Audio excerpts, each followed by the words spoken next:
On an unusually crisp night in July 2008, in the leafy suburb of Westville, KwaZulu-Natal, an eerie silence blanketed the community as all the residents and critters soundly slept, except for a dimly lit lamp in a bedroom at number 62 Thames Avenue.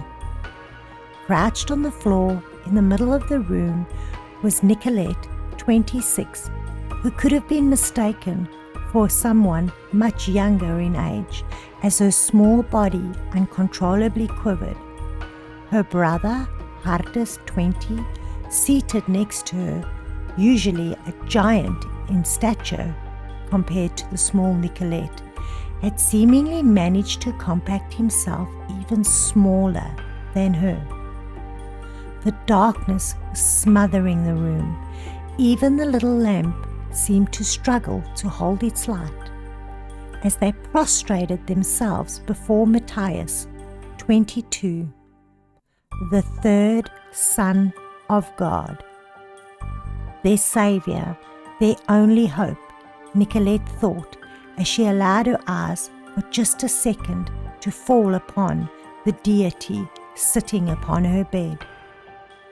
His presence filling the room as his black eyes pierced her, and she wondered what wrath had they incurred to find themselves before the mighty Mattias this night. "What is your plan?" he growled as though he read her thoughts. "Plan?" Nicolette quickly whimpered. I don't have a plan." "Mattias, do you have a plan?" he snarled. Nicolette's mind screaming to the heavens, "Oh God, let Mattias have a plan. I will be better. I will do better. Please let him have a plan." His voice now thundered, "Plan? What is it?" I don't have a plan," came the whimper from the floor. "What did you say, Mattias?" Tears now welling up in Mattias's eyes as his teeth gnashed together in fear. I don't have a plan," he managed to yelp. "You don't have a plan?" Mattias spat. Raising his hand, he belted Nicolette across her face, a blow so hard she thought her brain had ruptured. "No plan," he spat again, raising his hand and beating Mattias in the face now. A loud sob escaped Mattias as he crumbled to the floor. "Get on your knees. How dare you sit before the Son of God? On your knees now." Nicolette and Mattias quickly shifting to their knees. "Oh, please let my knees not forsake me now," she quietly begged as she trembled. "I have a plan," Mattias said. "We need supplies, a taser gun, cable ties, rubber gloves, and syringes with air bubbles," he continued. "This Friday night, once both have fallen asleep, Mattias, you will go to Johnny's side of the bed, take the taser, push it into his chest until he passes out. Nicolette, you will follow behind. Once Johnny is incapacitated, take the taser and move to Ricky's side of the bed, using the taser to knock her out. Tie both their hands with the cable ties, taking the syringes with air bubbles and plunge it into their veins, over and over until they die from cardiac arrest." Sounding giddy, he smiled as he told them the plan. He was a true genius, he thought, as he bathed in the beauty of this plan. "It's like poetry," he smugly commented, aloud to nobody in particular. "Mattias," he bellowed. Yes, stammered Mattias. "Do you understand?" "Yes, air bubbles," Mattias said as his voice trailed off. "Nicky, do you understand?" he said with a softer voice. Yes, I understand, she said, mildly irritated with Hartis. It was a wonderful plan. Hartis knows the only way to save Mom and Dad is to follow the instructions of God. We love them. They must die to be saved. Friday is a good death day for them. Hello, Mrs. Oya. Thank you so much for clicking on this video. My name is Nat and I'm coming to you from the beautiful shores of North Queensland, Australia, home of the Great Barrier Reef. Not an Australian accent, you are correct. I was born and raised in South Africa and immigrated to Australia around 15 years ago. If you enjoyed this video, please click the like and subscribe button. And if you would like a free gift, down in the description box below, we have a link to our newsletter. We send our newsletter out weekly. Click on the link and we will send you this adorable Mrs. O Investigates puppy sticker with our crack team of investigators, Harley and Pepper. With all that out of the way, let's get on with the show. Credo Mutwa, legendary Zulu Sangoma, traditional healer, author, prophet, dubbed as the Sad Prophet as he was retiring in 2013, said, quote, "Evil is upon us. In South Africa, when you speak the truth, you are killed," unquote. He also said, "Ask Jesus Christ, hanging on the cross, why did they crucify you? Human beings are like that. They kill those that save them."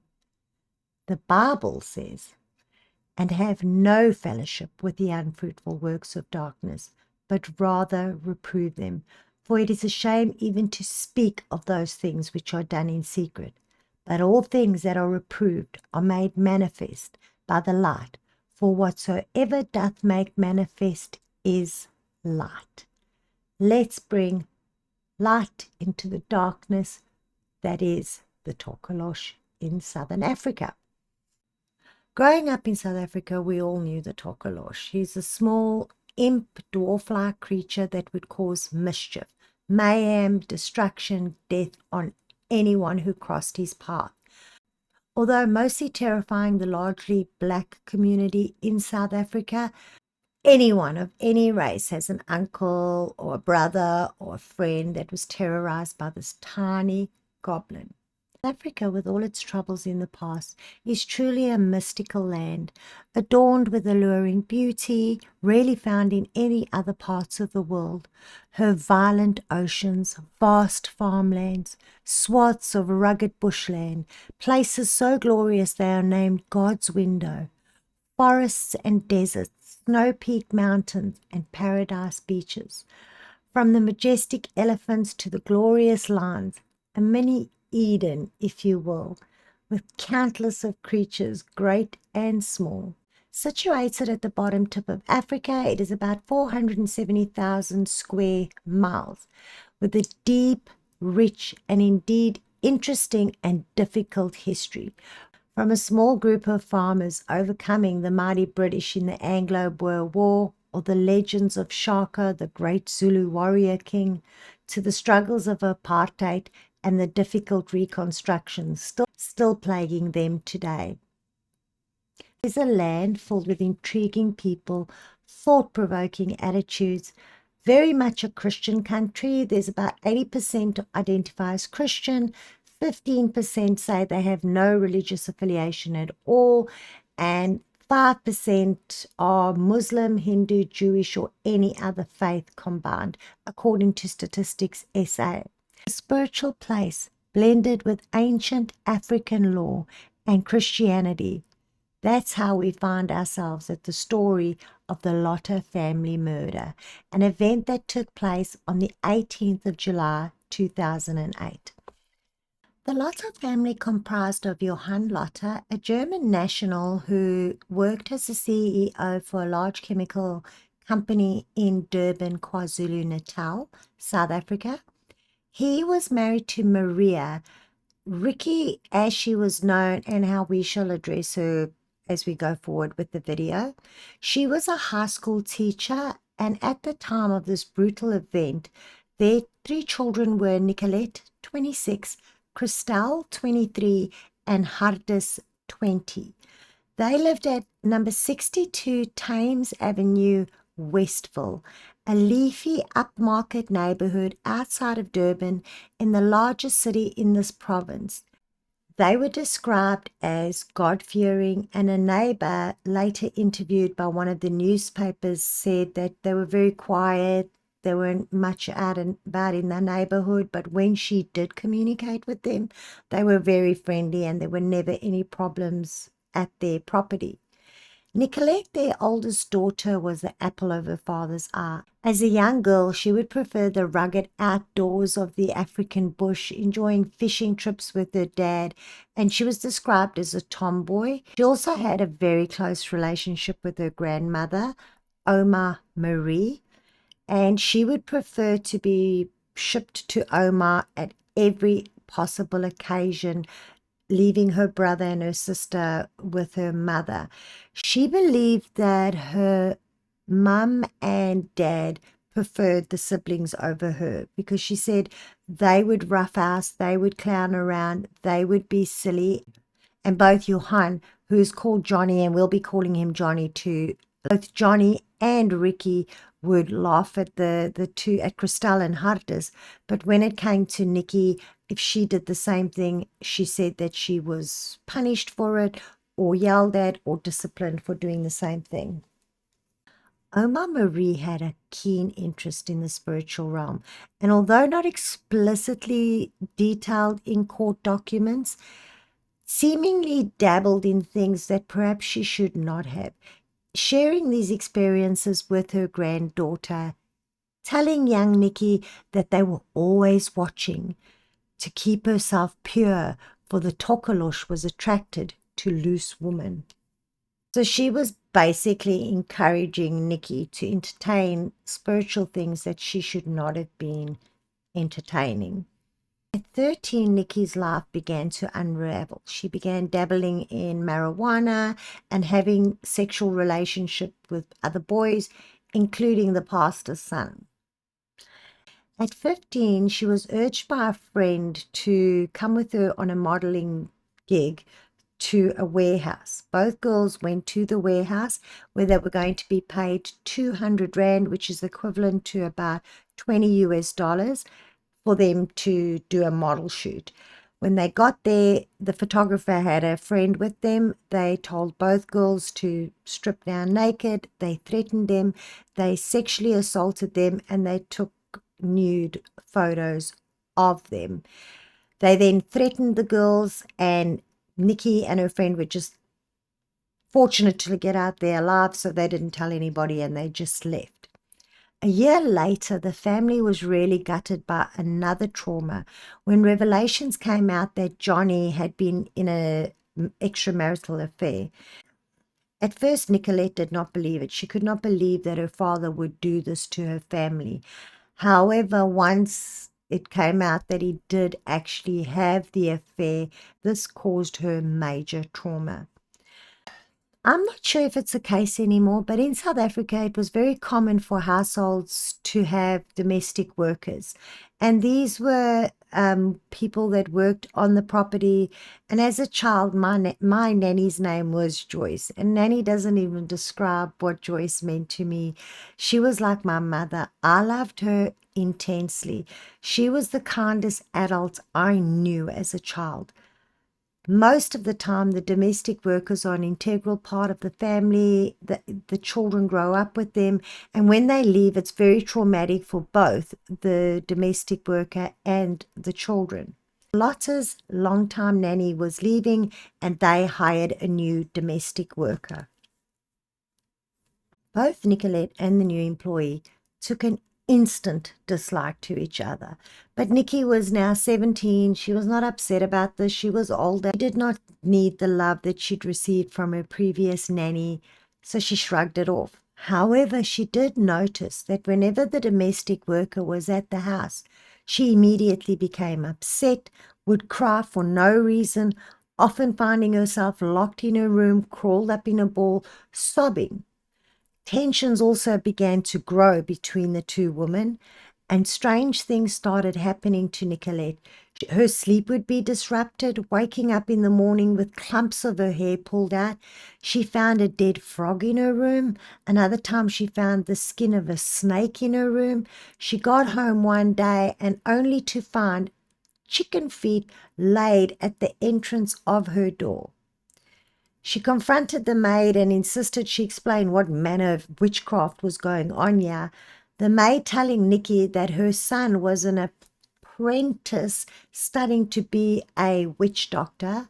Horrified, Nikki complained to Johnny and Ricky, demanding that they sack the domestic worker immediately.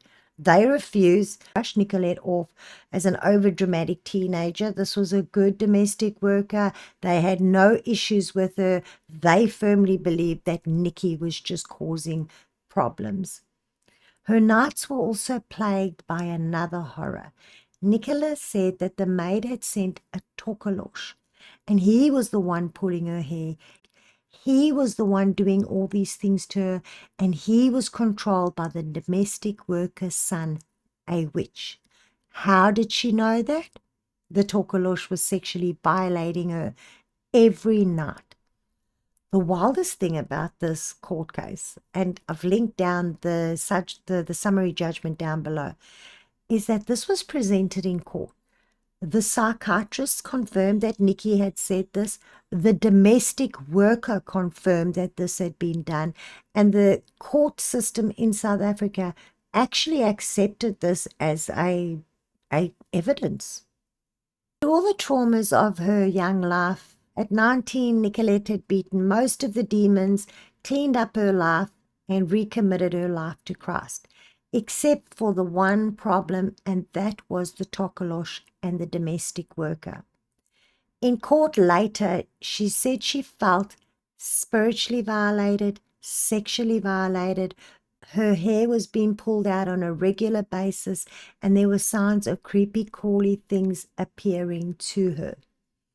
It was in this light that Nicolette decided that she was going to go and reach out to her pastor. She discussed this with Johnny and Ricky, who felt that she was doing this for attention, and they decided to ring the pastor and say, hey, heads up, Nicolette's coming over to discuss this Tokoloshe issue with her. We don't believe this is real. This is not real. We believe that she's just making it up in her head. So when she went to the pastor, he was not very helpful to her. Failing to receive any help from that pastor, she then ventured out and spoke to a couple of other pastors without any success. Eventually, she did find a pastor that helped her and believed her, and he said he could pray for both her and the domestic worker, and he wanted to meet with both of them. And both the domestic worker and Nicolette met with the pastor. It was very difficult to find out any information about this lady, the domestic worker. I couldn't even find a name for her. However, it does appear that the domestic worker did go with Nicolette to see the pastor. I'm unclear why she would have done that. In my opinion, she obviously realized the chaos that this had been causing in both Nikki's life, but I believe in her life too. And we'll get into that in the next video, but there are countless people online from South Africa telling stories from a perspective of seeking out the Tokoloshe for themselves to get either financial gain or revenge. And they admit the utter devastation of what this has on their lives. A link down below is to the YouTube channel. It's called African Confessions, and it's people that have delved in any sort of witchcraft that write in, tell their story, have now found Christianity, and explaining how they are still being troubled by these things that they got up to, and then the general premises that they ask everyone to pray. This is why I believe, reading through that court summary that the judge wrote, the maid seems to me as though she wanted this gone as well. Things returned to normality for a while. However, it was short-lived, and the Tokoloshe was back tormenting and terrorizing Nicolette at night. She couldn't take it anymore, and this is when she went to Johnny and Ricky and she said to them, this is getting out of hand.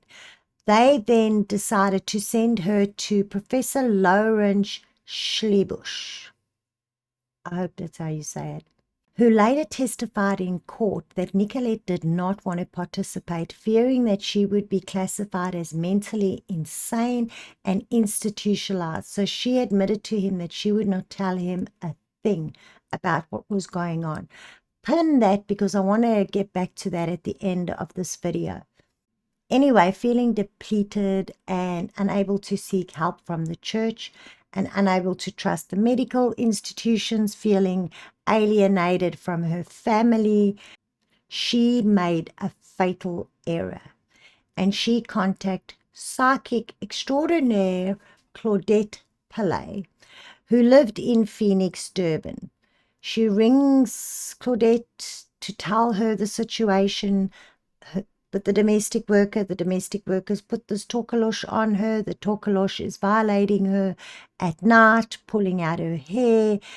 She is traumatized spiritually and sexually. Can Claudette help her? And Claudette, lapping it up, but in later court testimony, hung up the phone with Nicolette, and this became the topic at Miss Pillay's home. The entire neighborhood knew about this crazy white lady who thinks the Tokoloshe is sleeping with her. Step in Matthew, who lived right next door to Claudette, and when he heard the story, he was immediately taken, asking Claudette to explain over and over every detail of the discussion she had with Nikki over the phone. The wolf was so thirsty for Red Riding Hood, he told everyone that he was going to marry her. He'd never laid eyes on her before. Phoenix, Durban, only 20 kilometers away from where Nicolette lived and grew up, might as well have been in another dimension. Known as a township, mostly an Indian ethnic community, it's a very low socio-economic environment, and this is where Matthew Naidu grew up. Matthew Naidu, aka Mattias the third son of God, lived at 181 Queen's Park in Phoenix with his mother. He was unemployed and he'd never really achieved anything in his life. The minute Nicolette stepped over the threshold of Claudette's house, he was there and he met her at the door, and that is when he began love bombing her, and he was relentless. He did not stop. Before she had even seen Claudette, he was saying to her that he was her savior. God had sent her to him. He was going to fix all her problems in her life, and she was a bit put off by this guy and maybe a bit irritated that why did this man that she's never met before know all her issues. Anyway, she gets in, she meets with Claudette, she has her little seance or whatever they're doing, and she leaves, and Matthew not gonna let her go. No. After the session, as she was leaving, Matthew even proposed to her. Like, he just met her and he proposed to her. Red flag, right? But anyway, she left and he then was again relentless. Love bombing her, contacting her numerous times a day, offering her support, believing her. That's important. That is important. He believed her, convincing her that he was the only help she needed. Nicolette eventually succumbed to his devilish promises. Matthew and Nicolette met and then had a sexual encounter, and by her statements, immediately the Tokoloshe stopped coming to her. As soon as she got in a sexual relationship with Matthew, everything stopped with the Tokoloshe. So this is when she started to think, oh, maybe he was sent from God. Maybe God has answered my prayers, cementing in her mind that Matthew was indeed a savior, right? Within weeks, Matthew had all but moved into the Lotter's home, albeit that Ricky and Johnny knew nothing about it. Nicolette was smitten. Johnny, her dad, was not pleased about this at all and took an instant dislike to Matthew. Ricky was non-committal, and Hardus felt more in line with his father, if not for the same reasons. However, he never chose to share his opinions or voice how he felt about Matthew. Hardus, 20, was a loner, highly intelligent young man. He had decided to exclude himself from the world, kept mainly locked up in his bedroom on his computer. When he was at school, he'd been badly bullied by the kids in school, did not even have a single friend. Him and Nicolette were very, very close. She was 6 years older than him, and she obviously nurtured and protected him, so they were very, very tight. This is why he did not think that Matthew was good enough for his sister. He thought she deserved someone that was more successful, someone that was going to whisk her away and treat her like the princess he thought his sister deserved. The middle sister, Christelle, was not in the house at the moment, and she was going to university in Cape Town, so she was not even in the same province where this had all taken place. So tension started growing in the house as Johnny made it clear that he did not like Matthew, and this got under Matthew's skin. And this is when the plan got hatched that he was now the third son of God, quickly convincing Nicolette of his deity, saying that he indeed was the third son of God, convincing her that he had sacred powers and that he could see into the past and that he knew the future. Nicolette kept diaries for many, many years, and when she was out at work on a gig, she was a musician and she had a band. I really tried to find her music or try to find anything because I would have played it for you, but I can't find it anywhere. And apparently she was good, so I'm not sure. She did well. She had a successful contract where she would perform every night, so she was doing pretty well. Anyway, when she was out, he was in her room digging through the diaries, and this is where he found deepest, darkest secrets that she hadn't told anyone and from years back. And he would then subtly bring these up to her, saying, oh, when this happened, how I blessed you with this, using her own diaries against her, making her believe that he knew intimate things about her that she'd never shared with anyone. And it was in these diaries that he found out information about Hardus.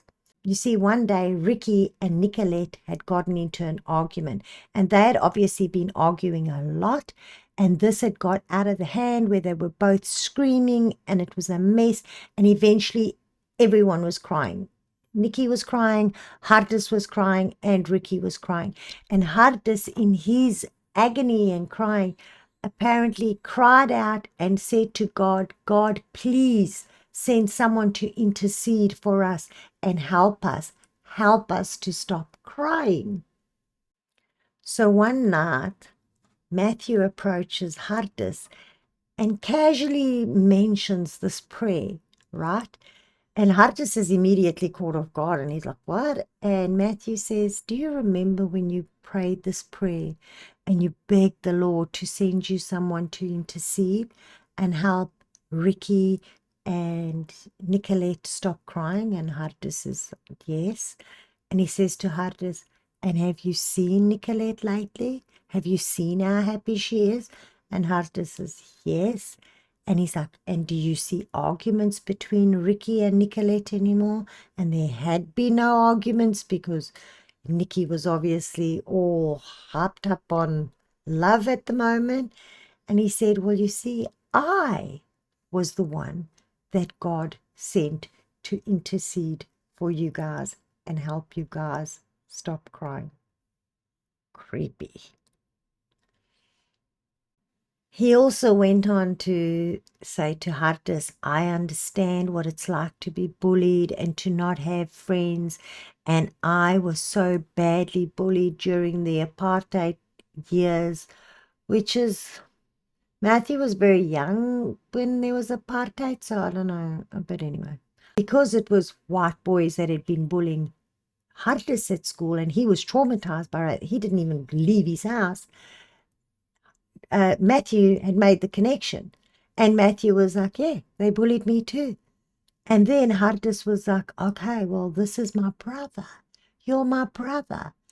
And like that, Matthew had him. The only thing Hartless was very skeptical on was the third son of God situation, but he did believe that Matthew was there, and he was there as there to save them from their family traumas. However, when he spoke to Nicolette and she affirmed what Matthew was saying, he trusted and believed his sister, and then he believed too. In court, Matthew said, quote, he spoke with the voice of God. He spoke with the voice of the angel Mattias and whatever other angel emanated from him. And this was genuine, unquote. Over a period of months, Matthew's delusions of deity grew stronger. However, he was now no longer the benevolent son of God. Oh no, he quickly morphed into a controlling, manipulative bully, taking all of Nicolette's finances. As I said earlier, she had a pretty good setup with some entertainment place where she would go on a regular basis, and her and her band would sing. He became so controlling and manipulative that the company where she worked, they had to change the rules, and they were like, no staff under no circumstance are allowed to bring friends and partners over while you're working. This was a pub entertainment area, so they punished the entire workforce because Matthew couldn't control himself. So she eventually gets sacked from the job. They spend all her money. He's not looking for work. She doesn't have any work. And this is when he starts convincing both Hartless and Nicolette to steal money from Ricky and Johnny. They first steal money from Ricky's, and she goes and changes her bank cards, and then they get hold of Johnny's card and they steal money there. Johnny catches them out, and he knows for sure it was Matthew, and he threatens to go to the cops. It's at this stage where Matthew's like, okay, we've got to take Johnny out. Johnny's got to go. Johnny's got to go. Convincing both Hartless and Nicolette that Johnny was evil and had to die. They had to get rid of him. He was the source of all their problems, telling Nicolette that he had sexually violated her, where she says he never did. Even then, she said to Matthew, no, that didn't happen. And he was like, yep, it did. Okay, Matthew, okay. Anyway, then his charms worked. In a letter Hartless wrote to Matthew, dated the 16th of January 2008, quote, my parents are two pathetic, jealous people. I have lost all respect for them. They hurt. They hurt my brother. They belittle the authority of God. The bastards must pay. Unquote. Not long after this, the plot to kill Johnny was hatched. The trio visited the botanical gardens, where they found a plant that had a highly toxic label on it. They grabbed a leaf, drained the sap, and Hartless placed it in Johnny's whiskey. Fortunately, Johnny noticed that his whiskey wasn't the right color. Thinking there was something wrong with it, he threw it out. The next plan, they decided, well, they were going to give Johnny 90% proof alcohol, which Hartless then did, which didn't kill him. It just made him very, very drunk very, very quickly. So that was not working. It's at this stage that Hartless is like, oh, this is not right. We need to stop this. So he says to Matthew and Nicolette, we need to meet again. They go back to the botanical gardens, and he says to them, I'm out. I don't want to do this. You guys do whatever, but I'm not done. They then iced Hartless out, which is pretty cool because, like I said, he'd never had friends. He had two sisters. I don't know if he was very close with Johnny. Seems like Johnny and Nikki were much closer than Hartless was. So when Matthew came along, it was his brother. and his sister, the closest person he had in his life, were now ignoring him, icing him out, pretending he did not exist. Not a few days later, they had roped Hardness right back into their wicked plans. That is where we get to the beginning, where Matthew now hauls them both into Nikki's bedroom, sits on the bed as the Son of God, who are bowing before him, and he's giving them this plan. The plan obviously did not work. It was difficult to pin down the exact timeline of the events. I only had a court summary, so I had to try and work it out from what was in the court summary as well as whatever newspaper articles I get. But this is basically what happened. Johnny was asleep in the bed. Ricky was in the kitchen. Alone, Nicolette creeped into the kitchen and caught Ricky off guard. This is where she tased her, hoping that the tasing was going to knock Ricky out. This did not knock Ricky out. She was stunned and she collapsed. Nikki then ran back to Matthew in her bedroom, telling him she could not do this. Matthew grabbed her, shaking her, and told her she needed to go back into the kitchen and she needed to stab Ricky on the right side of her throat, the left side of her throat, the front of her throat, and her chest, and finishing her off with the chest. And she just couldn't do it. So Matthew and Nicolette went back into the kitchen, and it's unclear who actually stabbed Ricky, but in court, Constable Kubendran Naidu described Ricky's murder as follows, quote, Mrs. Lotter was shot with the taser gun. Her hands were tied with cable ties. Her mouth was gagged with a sock, and duct tape was placed over it. A syringe was used to insert an air bubble into a vein. This was done on several parts of her body, but with negative results. Thereafter, she was assaulted and stabbed several times, unquote. As she lay bleeding on the floor, Ricky looked at her children, and her last words were, I love you. Messed up. Nikki and Hardness both testified to this in court later on. Johnny asleep in the room. Constable Naidu then goes on to explain what happens to him. Quote, Mr. Lotter was in the bedroom where a piece of electrical cable was used to stab him. During this act of strangulation, a fight broke out and Mr. Lotter was assaulted. He died from the strangulation. He was found naked in the passage of his house. Unquote. Both siblings told the court Johnny's last words to them was, we can work this out. It's bad. Eventually, they were all arrested and charged, but Matthew did not stop his wild antics in court from claiming that he knew absolutely nothing to the crime. He was at the movies. He accused the captain of the police as forcing a confession. Even when the police went to do the first interview, just the initial investigation on what was going on, that time he took two constables to some dump where he went and gave them the taser, he gave them the gloves, he gave them all the evidence that they had gone and chucked. And then he's in court and he's like, no, the cops made me say it. They made me do it. As I said, Nicolette and Hardness are liars. He would never say he was the Son of God. When prosecutors pointed out a book that Matthew had written called Matthew's Prayers 2008, which confirmed much of what Nicolette and Hardness had told the court, and had such deep, thoughtful prayers as, on the 12th of April, quote, my dear Lord, help me with cash, but let's do your work first, for that's what I really like, unquote. Or, oh dear Godfather, I need help big time. He denied that it was his book or his writings, and then they presented evidence to the court that it was, in fact, his handwriting, and it was then that he conceded, yes. It does look like his handwriting, he said. Yes, it looks like his handwriting. However, it could not be his book because there were demonic symbols and cartoon stickers on his book.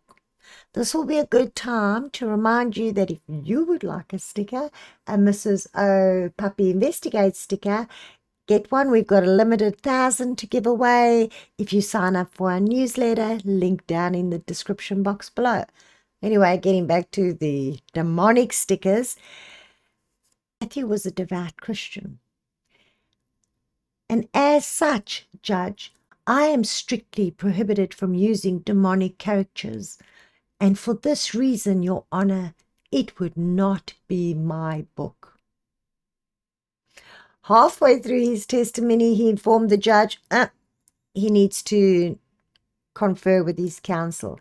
And the judge explained to him, unfortunately, in South Africa, when you are on the stand under oath, you cannot speak to anyone until you are finished with your testimony, especially not anyone involved in this court case. And Matthew insisted. He was like, nah, I'm not going on. I need to speak to counsel now. So they stopped the court proceedings, and the judge then arranges for some senior advocate to come and meet with Matthew. He meets with Matthew, then comes back onto the stand, and then he tells the judge, after discussing with the advocate, he has now decided to change his plea to guilty. Shocking everyone, including the advocate that just spoke to him, who said afterwards, we never even discussed this.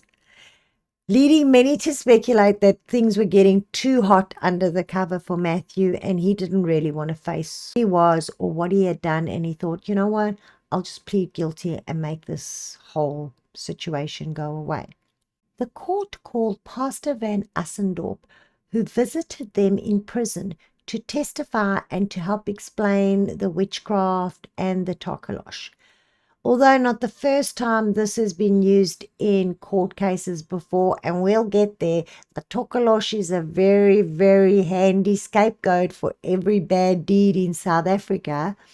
However, because people use that as an excuse, we cannot throw the baby out with the bathwater, right?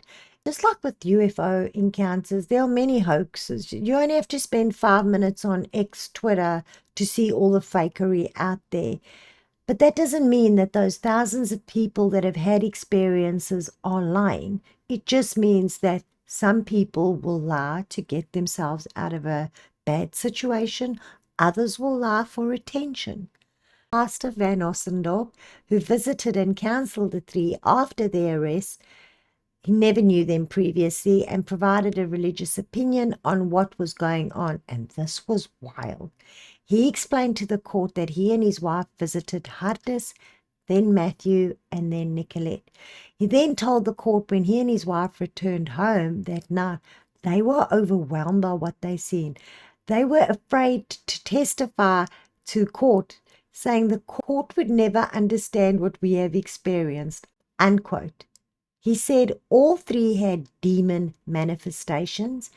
He explained to the court when he visited Matthew, saying, quote, he was forced to the floor, making muffled sounds with strange groanings and voices. He also said Matthew was writhing and contorting his body in all strange ways, and said, quote, when my colleague, also a pastor, touched Matthew's shoulder, he screamed in agony, you are burning me, which was also evidence of possession. Quote, I also felt as if he was trying to manipulate me to take letters to Nicolette, and that the conversations were not leading to any constructive end, unquote. He stopped visiting Matthew when Matthew's own pastor took over, he said. About Hartis, he said on the first visit he showed him drawings of various angels and demons. He had names for them. He had a whole hierarchy, organizational chart, if you will, for these demons and angels. He also said that when he prayed for Hartis, the demons left him. And he said after that, quote, Hartis threw himself on my wife who was with me at the time and began to cry uncontrollably, unquote. About Nicolette, he said Matthew had a very strong spiritual hold on her. However, after praying for both of them, Nicolette and Mattias, the demons left, and both siblings did show remorse, crying for what they did. And then he also said, quote, almost every murder can be a result of a manifestation, and if we conduct deliverance, the devil does surface, unquote. In his conclusion, Justice Guyanda, and I really like Justice Guyanda, if you want to read the court transcripts, it's entertaining, but he thought Matthew was the most arrogant, blowhard person on earth. Anyway, he concluded his findings like this, quote, his entire evidence in this case and the manner in which he went about to try and fleece the lotters is in the conduct of a con artist, a person who obtains information from people at a moment of weakness, uses it later on in circumstances and at a time when they have forgotten that they themselves have been the source of this information, and gets them to believe that he is such a great spirit that he could recall incidents when he was not there, that he can forecast the future, and that he can see these powers from God.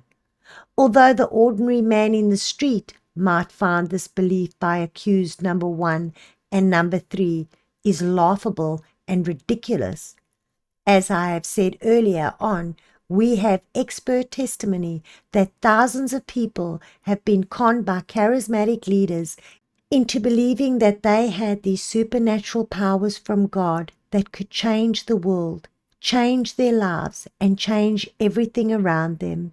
In the end, they were all sold something that was useless, and many of them lost their lives for their stupidity and their beliefs. We are satisfied, therefore, that all 3 the accused are guilty as charged on counts 1 and counts 2. Accused number 1, 2, and 3 are found guilty on both charges of 1 and 2 charged as murder, unquote. We were interrupted by Miss Pepper. She would like to join our show. So with that, let's get on with the video. I agree with the judge. All 3 are guilty of the murder of Johnny and Ricky. Yes, their beliefs may have been stupid to our third dimensional existence. That does not mean that there wasn't evil forces of darkness at hand in those people's lives. This case happened a month before we immigrated to Australia. I heard about it and did not pay much attention, and I scoffed at the thought of the Tokoloshe made me do it. Convenient excuse, right? As I was researching this, I had a change of mind that this could be true, what Nicolette was saying. When she decided it was best to keep her mouth shut for fear of being institutionalized, fear that everyone around her would believe she was insane. This rang true to me. If you want attention, you'll shout it out to the world. There's no evidence she ever did that. I've spent countless hours reading and listening to the accounts of people who've had alien abductions or other terrifying accounts. And I always look for the patterns, trying to figure out what these abductors want and then how we can protect ourselves if we ever find ourselves in any of these terrifying situations. What I find with most of these victims is they all have the same fear. The worst thing they say about these events that happen to them is the fear that nobody will believe them, because they don't even believe themselves sometimes, or the fear that they're going insane. That's why I do this, to let the real victims know that they are not alone and that I believe them. In saying that, do I think Nicolette is not responsible for the murder of her parents? Absolutely not. It is very sad that she could not find help. It's sad that many leaders in the church didn't help her, and it's horrific that she eventually found herself in the jaws of a ravenous wolf. She still had the ability to stop. She knew this action was wrong. Both her and Mattias did. Did her grandmother plant a seed? Some might say that. I would say instead she opened a door encouraging Nicolette to interact with these spirits. As I said earlier, another mistake people make with abduction experiences, they all make this mistake, is they communicate and interact. Don't do that. Don't speak, don't answer. In an episode with Joe Rogan, they were talking about an experience with either ayahuasca or DMT. If I find it, I'll actually play the clip, yeah? They said don't interact with the entities, saying at first they're adorable and make you giggle, and they're like, oh, look how cute they are. But he then warned that that's how they suck you in. Once you've had several ayahuasca experiences, these entities turn dark and terrifying. Don't talk to them, ever. Next week, we'll explore the rich history of the area as we journey back to the Zulus migrating to the south and to this area. The fascinating religious practices. We'll delve into traditional healers, sangomas, witch doctors.